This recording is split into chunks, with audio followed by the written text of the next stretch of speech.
2008 મુંબઈ આતંકી હુમલાનો master mind તવહુર Rana અમેરિકાથી ભારત પહોંચ્યો.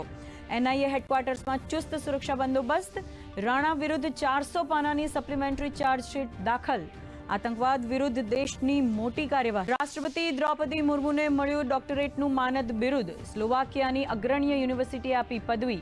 આધુનિક શિક્ષણ, વૈજ્ઞાનિક, કળાત્મક સંશોધન માટે પ્રસિદ્ધ છે આ યુનિવર્સિટી. ભારતને વિશ્વના 3જા નંબરનું અર્થતંત્ર બનાવવામાં ગુજરાતનો રહેશે સિંહ ફાળો. ચેમ્બર ઓફ કોમર્સ નિભાવશે મહત્વની ભૂમિકા. ગુજરાત એન્યુઅલ ટ્રેડ એક્સપોના ઉદ્ઘાટન પ્રસંગે ગૃહમંત્રી અમિત શાહનું વર્ચ્યુઅલી સંબોધન.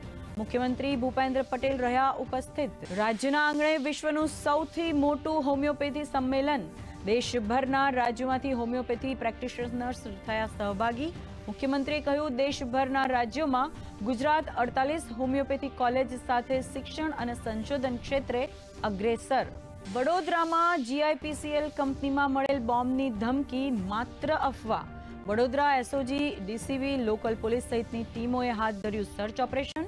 વાંધાજનક વસ્તુ ન મળતા તંત્રએ લીધો હાશકારો.